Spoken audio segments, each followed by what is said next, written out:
अस्सलाम वालेकुम। उम्मीद आप खैरियत से होंगे। मैं रोमान तबस्सुम, मेरे साथ लबीब हैं। हम दोनों यूके इमिग्रेशन, कनाडा इमिग्रेशन और दूसरे बहुत सारे मुल्कों की इमिग्रेशंस, जिसमें स्टूडेंट वीज़ाज़, स्किल्ड वीज़ाज़, इन चीज़ों को हम डील करते हैं। तो आज हम एक कनाडा के विज़िट वीज़े को लेके कुछ इन्फॉर्मेटरी वीडियो बनाएंगे और हम कोशिश करेंगे कि आपको ऐसी इन्फॉर्मेशन दी जाए जिससे आप लोगों का फ़ायदा हो।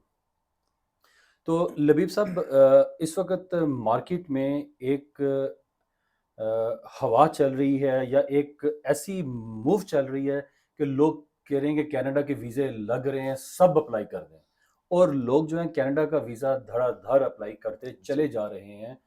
उनके मेरिट्स हैं या नहीं हैं, नहीं है, वो लोग अप्लाई कर रहे हैं और साथ ये एक्सपेक्ट भी कर रहे हैं कि उनका वीज़ा लग लग जाएगा। जाए। इससे पहले कि मैं आपसे ये पूछूं कि कनाडा का जो विजिट वीज़ा है, इसका प्रोसेसिंग टाइम कितना है?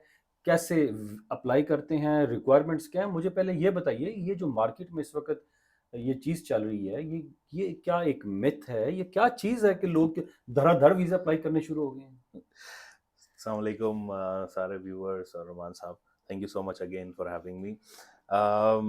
ये जो हवा जो चल रही है एक लोगों में आपको स्पेशली यूएई और पाकिस्तान के स्पेशली काफ़ी सारे क्लाइंट्स हैं, इनसे कह रहे हैं कि भाई हमारा अप्लाई कर दो, वीज़े लग रहे हैं। अब हमने सुना है कनाडा ने वीज़ा ओपन कर दिया है। वीज़ा कभी क्लोज ही नहीं हुआ था, तो ओपन कैसे करेंगे? जी, तो जी। जो प्रोसेसिंग चल रही है, it is as it is. हाँ, कभी-कभार हुँ, ऐसा होता है जैसा कि कोविड के बाद में जब रिस्ट्रिक्शंस ओपन हुई है, तो Canada was inviting more number of tourist, ठीक है? अब इस चीज़ को कुछ अनऑथराइज़्ड लोगों ने ऐसा ट्विस्ट किया कि भाई जो अप्लाई करेगा उसको लग जाएगा। कुछ शायद किस्मत की उस पे लगे हैं, लेकिन हर किसी का नहीं लगता। कनाडा की जो प्रोसेसिंग है वो काफ़ी स्टैंडर्ड और स्ट्रिक्ट पॉलिसी है, इमिग्रेशन की जो प्रोसेसिंग की है। तो उसमें आपको सारे रिक्वायरमेंट्स फुलफिल करने होते हैं। वो हमेशा आपकी ट्रैवल हिस्ट्री देखेगा, वो आपके फाइनेंशियल्स को देखेगा, आपके पर्पस ऑफ विज़िट को देखेगा। ये सिर्फ़ आप आँख बंद करके अप्लाई कर देंगे, आपके पास मेरिट्स ही नहीं है, तो फिर 100% रिफ्यूज़ल है। ये बिल्कुल सही है, लोग हज़ारों की तादाद में अप्लाई भी कर रहे हैं, उसी तादाद में रिफ्यूज़ल भी ले रहे हैं। मतलब अगर ये कहा जाए कि अगर मेरिट्स होंगे तो वीज़ा लगेगा, 100% जी, मेरिट्स नहीं होंगे तो वीज़ा आपका नहीं लगेगा। नहीं लगेगा, अच्छा, बिल्कुल। मेरिट्स के साथ-साथ मेरा ख़्याल है लक भी काउंट करती है कि अगर किसी का दाना-पानी नहीं लिखा हुआ, उसका उस दिन डे नहीं है जी, और रिक्वायरमेंट्स पूरी हो रही हैं, जी। क्या उसके बावजूद भी वीज़ा रिफ्यूज़ हो जाएगा अगर रिक्वायरमेंट्स पूरी हो रही हैं? हाँ, विज़िट वीज़ा स्पेशली अगर देखा जाए तो? नहीं, अगर हाँ, देखिए रिक्वायरमेंट पूरी हो रही है और रिप्रेजेंटेशन सही नहीं है, हुँ, ओके? जैसा कि यूएसए में हमने कहा अपनी पिछली वीडियो में कि इंटरव्यू होता है। अनफॉर्चुनेटली कनाडा में इंटरव्यू नहीं है जहाँ पे हम जाके अपने पर्पस को एक्सप्रेस कर सकें। यहाँ पे हमें एक प्रॉपर कवर लेटर बनाना होता है, ठीक है? मोस्टली ये भी नहीं पता होता है लोगों को और वो सिर्फ फॉर्म फिल करते हैं, सबमिट कर देते हैं, ओके? और रिफ्यूज़ल लेते हैं। जब आप कनाडा का विजिट वीज़ा अप्लाई कर रहे हो तो आपको एक लेटर ऑफ एक्सप्लेनेशन देना होता है। वो लेटर ऑफ एक्सप्लेनेशन में आपको अपने इंटेंशंस को क्लियरली बताना है और आपके फाइनेंसेस को, हालाँकि आप सपोर्टिंग डॉक्यूमेंट यहाँ पे 2 चीज़ें हैं। एक है इन्फॉर्मेशन आप प्रोवाइड कर रहे हो और उसके अगेंस्ट एक सपोर्टिंग डॉक्यूमेंट दे रहे हो। जैसा कि आप कवर लेटर में लिखोगे कि भाई मेरे पास इतने फाइनेंसेस है, उसको सपोर्ट करने के लिए आप अपनी बैंक स्टेटमेंट लगा रहे हो। मैंने आप लिखोगे कि मैंने इतनी कंट्रीज़ को ट्रैवल किया, उसको सपोर्ट करने के लिए आप अपने वीज़ाज़, एंट्री, एग्ज़िट के स्टैम्प्स लगा रहे हो। तो आपको इन्फॉर्मेशन दे रहे हो आप, साथ ही साथ आपको सपोर्टिंग डॉक्यूमेंट भी देना है। तब जाके एक एप्लीकेशन सक्सेसफुल होती है। अच्छा, अ, अब इससे पहले कि हम आगे जाएँ, हुँ, हुँ। मेरा एक्सपीरियंस थोड़ा-सा डिफरेंट है। जी, मैं शेयर करना चाहूँगा आपके साथ भी और जी। सुनने वालों के साथ भी कि 5 एक जैसी एप्लीकेशन हम सबमिट करते हैं। हुँ, उनके हुँ। डॉक्यूमेंट्स मिलते-जुलते हैं, बैंक स्टेटमेंट भी अच्छी है, बिल्कुल। सैलरी स्लिप्स भी अच्छी हैं, जी, प्रूफ ऑफ फंड्स भी हैं, पर्पस ऑफ विज़िट क्लियर है उनका, ठीक है, उनकी ट्रैवल हिस्ट्री भी है। ठीक है। 5 में से 4 एप्लीकेशंस जो हैं वो रिफ्यूज़ हो जाती हैं, 1 का वीज़ा लगता है या लगता है। वाइसा वर्सा। जी, 3 एप्लीकेशन सक्सेसफुल हुई हैं, 2 का वीज़ा बिल्कुल। नहीं लगा जी, किसी भी वजह से। जी। तो ये लाज़मी नहीं है कि रिक्वायरमेंट्स पूरी हो रही हों तो आपको वीज़ा भी लाज़मी मिलेगा। एग्ज़ैक्टली। बाज़ दफ़ा आपका अभी नहीं लिखा हुआ दाना-पानी, आपकी लक नहीं है अभी। बिल्कुल, वीज़ा ऑफ़िसर उस दिन उसका मूड ठीक नहीं ठीक है, नहीं है। और वो उस 100%। किसी वजह से कोई भी रीजन बन सकती है उसका बिल्कुल, वीजा ना लगे। तो बिल्कुल। मेरा एक्सपीरियंस कुछ इस तरह का हुआ है कि जी, लोग फिर आगे कहते हैं कि भाई वो उसका वीजा लग गया, हमारा हमारा क्यों नहीं नहीं, लगा, बिल्कुल। और फलाने का ये हो गया, हमें क्यों नहीं हुआ। जी, इसका इसका ना रोमान साहब बहुत ही शॉर्ट आंसर है कि अम, जब एप्लीकेशंस चारों एक जैसी प्रोफाइल हम डालते हैं, ज़रूरी नहीं है एक ही वीज़ा ऑफिसर उसको प्रोसेस करे। हम्म। वीज़ा ऑफिसर्स को फाइल्स एलोकेट होती है जब आपका बायोमेट्रिक कंप्लीट होता है, ठीक है? जिस दिन आप बायोमेट्रिक आपका देते हो, जब एप्लीकेशन में वो अपडेट होता है बायोमेट्रिक नंबर, तब वीज़ा ऑफिसर असाइन होता है आपके एप्लीकेशन पे। और तब जाके वो शायद हो सकता है एक ही वीज़ा ऑफिसर के पास एप्लीकेशन हो और उसने चारों को रिफ्यूज़ कर दिया या चारों को अप्रूव कर दिया, और दूसरे वीज़ा ऑफिसर के पास वो एक एप्लीकेशन गई होगी जिसको उसने अप्रूव या रिफ्यूज़ किया होगा। ठीक तो है। ये एक्चुअली इसका मैकेनिज़्म है। ठीक है। जी। अच्छा, मुझे ये बताइए कि ये अब कनाडा का विजिट वीज़ा अप्लाई करना है, आप बड़े महँगे किस्म के कंसल्टेंट्स हैं, मेरी तरह बड़े पैसे चार्ज करते हैं, लोग आपको अफ़ोर्ड नहीं कर सकते, लोग जी। खुद से ये एप्लीकेशन कैसे करें? वेल क्या कनाडा तरीका क्या जी, है? सॉरी आपकी बात नो काट रहा हूँ। प्रॉब्लम। इसका प्रोसेस क्या है कि मतलब फॉर्म फिल करने हैं, रिक्वायरमेंट क्या है? अगर आप ब्रीफली बता सकें। वेल कनाडा का अगेन विजिट वीज़ा जो है एप्लीकेशन, ये एक फ्री एप्लीकेशन है, ऑनलाइन आप कर सकते हो। फ्री से मुराद ये है कि आपको एप्लीकेशन करने के कोई पैसे नहीं है। हाँ, जब वीज़ा आप सबमिट करोगे तो एक वीज़ा की फ़ी होती है, ठीक है? तो एप्लीकेशन आप मतलब 10 मैं अपनी एप्लीकेशंस फिल कर लूँगा, सबमिट जब करूँगा तब पैसे पे करने हैं। हुँ। तो एप्लीकेशन कोई भी फिल कर सकता है। 2 चीज़ें हैं, पहले तो आपको फॉर्म्स फिल करने होंगे एप्लीकेशन के। ऑनलाइन जब एप्लीकेशन का फॉर्म फिल करोगे, उसमें पहले आपको cic.gc.ca, ये ऑफिशियल गवर्नमेंट की वेबसाइट है, canada.ca, इस पे भी आप जा सकते हैं। इसमें आप जाके इमिग्रेट में क्लिक करके विजिट वीज़ा पे आपको सिंपल क्लिक करना है। जब आपका सीआईसी का अकाउंट क्रिएट करना है, वहाँ पे जब अकाउंट क्रिएट हो जाएगा, कुछ बेसिक क्वेश्चनेयर्स होती हैं ऑनलाइन, वो सबमिट करने होंगे, वो फिल करने होंगे, उसके बाद फिर आपको फॉर्म्स अवेलेबल हो जाएँगे। फिर वही फॉर्म्स आपको डाउनलोड करने हैं, फिल करने हैं, अपलोड करना है। इसके साथ-साथ सपोर्टिंग डॉक्यूमेंट्स आपको देने हैं। बैंक स्टेटमेंट आपको लाज़िम देनी होगी, ट्रैवल हिस्ट्री प्रूफ करने के लिए आपके वीज़ाज़ की कॉपीज़, एंट्री एग्ज़िट स्टैम्प्स आपको देनी होगी, ठीक है? अगर कोई एम्प्लॉयड है, वो कोई वर्कर है, वो इंडिया, पाकिस्तान या गल्फ कंट्री से अप्लाई कर रहा है, तो अपने एम्प्लॉयर से एनओसी उसको लाजम देना होगा कि employer do not have any objection for his travel, ठीक है? अपने इंटेंशंस को क्लियर रखें। कम से कम 2 पेजेस का अपना पर्पस ऑफ विजिट जो होता है उसको लेटर ऑफ एक्सप्लेनेशन में अप्लाई करें। आप देखें, अगर आप लेटर ऑफ एक्सप्लेनेशन नहीं करते हैं अप्लाई, तो 99% चांसेस हैं आपका वीज़ा रिफ्यूज़ हो जाएगा, अगर आप लेटर ऑफ एक्सप्लेनेशन नहीं करते। कुछ बिज़नेस ट्रैवल्स होती हैं, वहाँ पे शायद लेटर ऑफ एक्सप्लेनेशन ज़रूरत नहीं होता है, क्योंकि उनके इन्विटेशन में ही इंटेंशन क्लियर हो जाती हैं। वो बहुत ही स्ट्रॉन्ग एप्लीकेशंस होती हैं। तो जब आप करते हो विजिट वीज़ा खुद से टूरिज्म के लिए या फिर शॉर्ट टर्म स्टडी के लिए, तो आपको लाजम आपके जो कवर लेटर है उसमें, जो लेटर ऑफ एक्सप्लेनेशन है उसमें आपको अपने इंटेंशंस क्लियरली मेंशन करने होते हैं। तो फिर ये सारे डॉक्यूमेंट्स को आप सबमिट करने होंगे। इसकी जो फ़ी है पर एप्लीकेंट $100 वीज़ा की फ़ी होगी, $85 इसकी है बायोमेट्रिक की, ये कैनेडियन डॉलर्स है।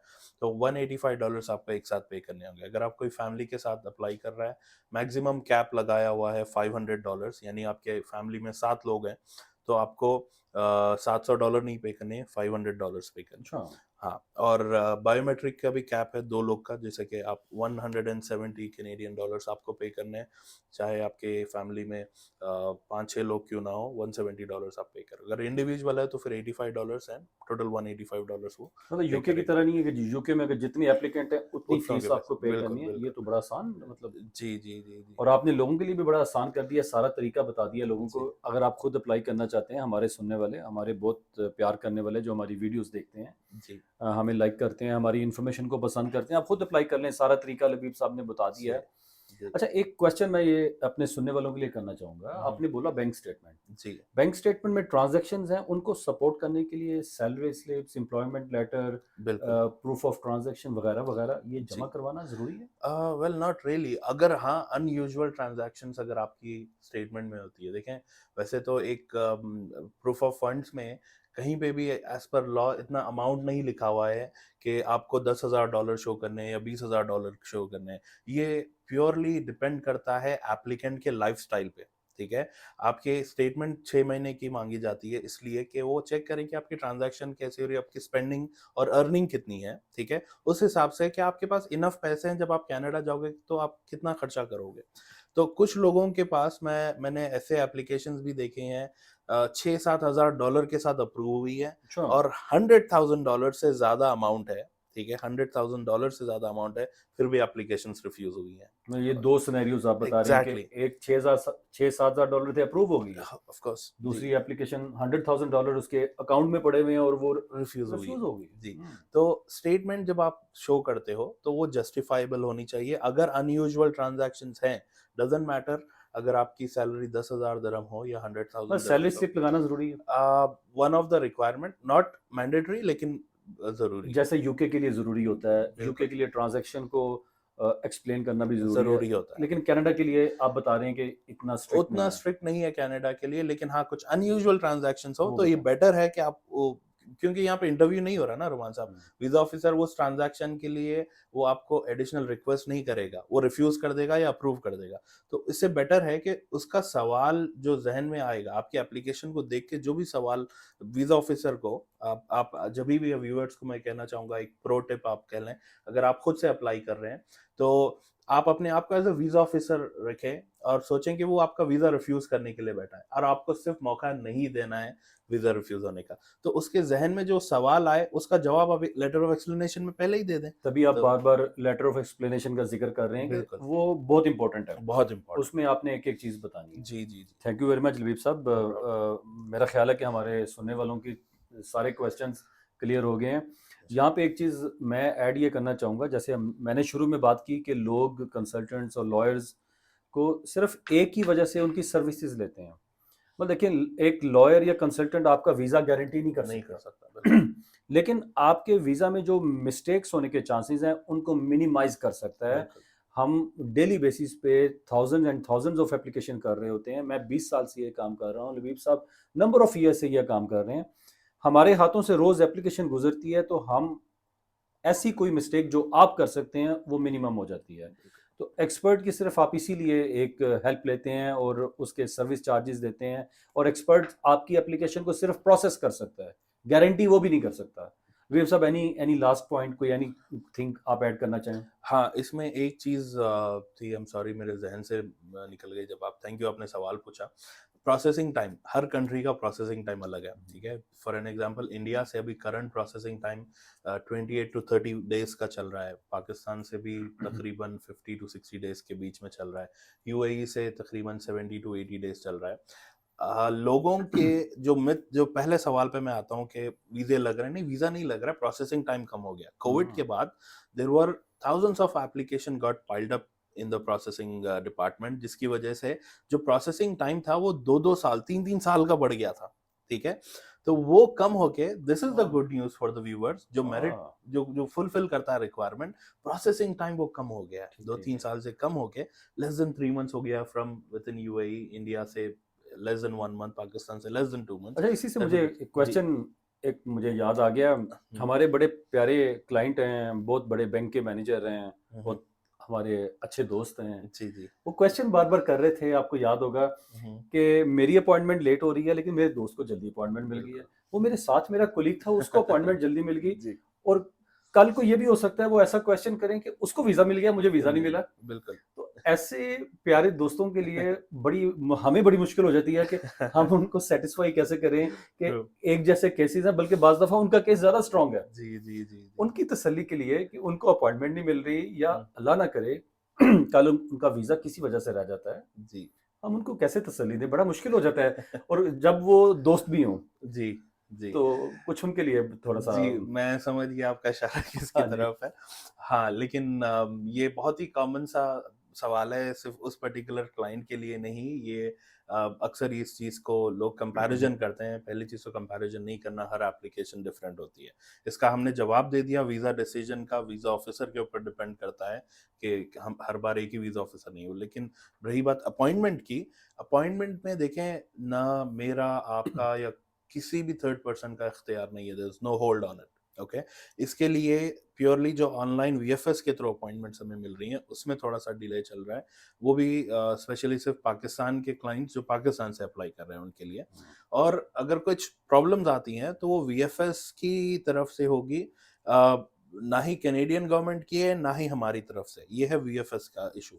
लेकिन VFS is working towards to solve it, क्योंकि जैसा कि आपने कहा स्टार्टिंग में कि एप्लीकेशंस बहुत ज़्यादा आ रही हैं, तो of course appointment processing time Pakistan का भी इनफैक्ट लेस देन 30 डेज था, फिर वो बढ़ गया क्योंकि अच्छा जी। एप्लीकेशन ज्यादा आ गई, हाँ। तो वो अराउंड 60 डेज हो गया। तो VFS is working towards to solve this the discrepancies, क्योंकि number of application of course there are end of the day there are humans who are working on it और human error हो सकता है। तो वो इंशाल्लाह, क्योंकि हमने ये पॉइंट हमारी राइट प्लेटफॉर्म पे हमने एड्रेस इसको जो है फीडबैक दे दिया है, उसका एक्नॉलेजमेंट भी हमें मिला है फ्रॉम द रेगुलेटेड अथॉरिटीज के। इस पे हम काम कर रहे हैं। Thank you for bringing this to our notice, and इंशाल्लाह उम्मीद है कि आगे उसको भी वो स्मूथ प्रोसेसिंग हो जाए। Thank you very much Labib साहब। Thank you. बड़ा मज़ा आया आपसे बात करके और मुझे उम्मीद है कि हमने अपने सुनने वालों को एक अच्छी इन्फॉर्मेशन पहुंचाई है। इसके अलावा आप लोगों का कोई भी क्वेश्चन है आप कमेंट कर सकते हैं। अगर आपको एक्सपर्ट एडवाइस चाहिए आप हमारी एक्सपर्ट एडवाइस को बुक कर सकते हैं। हमारी बड़ी नॉमिनल सी पेड सर्विस है, क्योंकि आप लोगों की एप्लीकेशंस बाज़ दफ़ा आप स्किल्ड इमिग्रेशन के लिए जा रहे होते हैं या आपकी प्रीवियस इमिग्रेशन हिस्ट्री में कुछ प्रॉब्लम होती है, कुछ रिफ्यूज़ल्स होते हैं और आप एक फ्रेश एप्लीकेशन करते वक्त चाहते हैं कि दोबारा से वो प्रॉब्लम ना हो, तो आपको एक्सपर्ट से एडवाइस ज़रूर लेनी चाहिए। अब आप डॉक्टर के पास जाते हैं तो हज़ारों आप रुपए या पाउंड इसलिए खर्च कर देते हैं कि आपको एक प्रॉपर डायग्नोस्टिक चाहिए ताकि आपका ट्रीटमेंट अच्छा हो सके। लेकिन एक वकील, एक कंसल्टेंट जिसने आपका केस प्रिपेयर करना है, वहाँ पे आप पैसे खर्च करने के लिए तैयार नहीं होते कि आपको एक अच्छी एडवाइस मिल जाए। कल आप एक अपनी एप्लीकेशन करें और वो उस एप्लीकेशन में कोई प्रॉब्लम ना हो, तो एक्सपर्ट एडवाइस ज़रूर लिया करें। मैं उम्मीद करता हूँ कि आपको आज की इन्फॉर्मेशन से फ़ायदा हुआ होगा। इंशाअल्लाह ताला फिर मुलाकात होगी। अल्लाह हाफ़िज़। अस्सलाम थैंक यू। वालेकुम।